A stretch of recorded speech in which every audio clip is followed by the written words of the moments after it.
So we know, Janusz Michallik, that is what 76% of possession gets you. Just 1 point in a goalless draw for Arsenal at home to Burnley. It might have been better, but it wasn't to be for the Gunners. Why?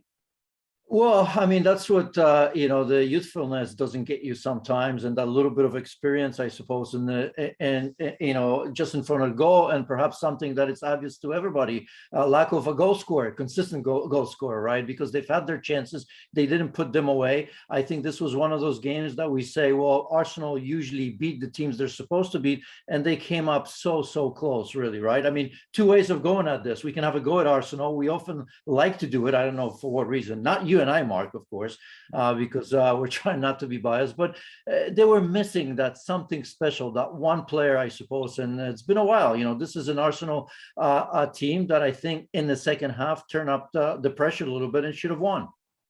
Do they have anybody on the books that could provide the leadership and the experience that they were missing today? Well, they do. They were all suspended, right? They usually get the red cards. Arte and Xhaka.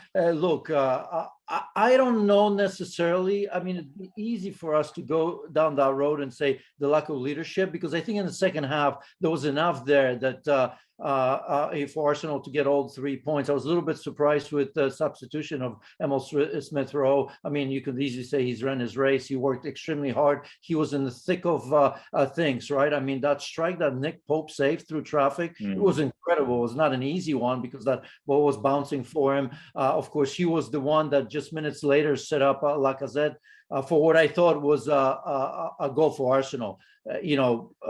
Still a sitter, even though there was pressure on Lacazette coming from the side. But, it's just one of those games that if you Arsenal, I think you understand that there's sometimes limits to that team. And I think that one missing piece is a consistent goal scorer that would help in the, at this moment. I'm not saying it solves all their problems. I think what it's done for the likes of Dusan Vlahovic and the other players that have been linked with Arsenal is just put either the transfer fee up or the wages up. But that's something we'll see come the start of February if they've done any business. But this was a game that Arsenal could have gone level on points with Manchester United in fourth. This is a game we've seen before from Arsenal. And it's also a game that if they'd won 3 or 4-0, no one could really have complained. So it very much is a subjective conversation, as you quite rightly mentioned, of, you know what, have a go at them for not scoring, or what more could they do? And I think we have to give credit here, and it's not grudgingly or anything like that, for a Burnley side that have not played since you were in the World Cup squad for the USA in '94.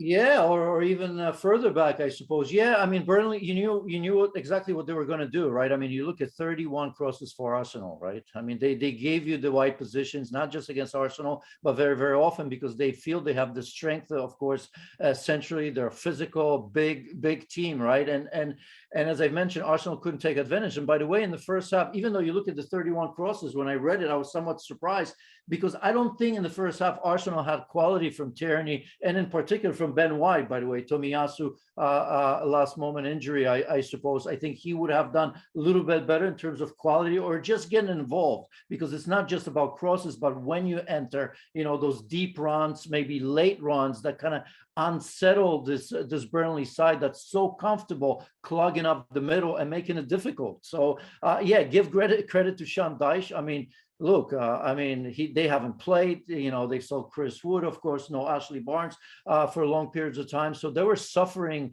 as well, and they're last in the table. But Arsenal have done enough to win it. But every so often, I think we're going to have to go back to saying there's progress. There's a lot of youngsters who are going to come good eventually. I still think they're in a pretty decent position, right? They have a couple games in hand, so. They got something out of it, but not the 3 points they coveted. Yeah, it's 2 points that got away. I want to end with Burnley because they've got a lot of games in hand, and that is a fixture that anything I suppose you get from is a bonus. But they've still got Cornet to come back for the Africa Cup of Nations, where he is right now. He's probably the best player that they have on their books right now. Look, it's one of those, would you rather have points on the board than games in hand? It's been out with their control. Do they have enough in their squad with the manager that they have to finish fourth bottom? Because they would sign up for that right now and avoid the drop. It's looking grim, in the best of times, I'm not into, the games in hand, right? I mean, you can talk about quality sides where you feel somewhat comfortable that if you have 1, 2, or 3 games in hand, you're going to win them. I think Burnley aren't one of those teams, right? Ultimately it's going to take them maybe winning all of those games. I mean, how much money would you put on that, right? So I think it's looking grim. There's talks about, even in January, perhaps rumors about Tarkowski going to Newcastle again or elsewhere. They may lose a player or two before we return after this break, right? So no, it's not looking good. The only thing I'd say is Sean Dyche, right? I mean, no nonsense manager who always seems to have the back of his players. I think which is important. He's pretty transparent, and so there's very little hope, but not much, to be honest. But you know what? When everybody else is playing in the FA Cup, Burnley against Watford is their very own cup final this coming weekend. 0-0 it finishes at Arsenal against Burnley. Thanks so much for watching ESPN on YouTube. And for more sports highlights and analysis, be sure to download the ESPN app. And for premium content and live streaming, subscribe to ESPN Plus.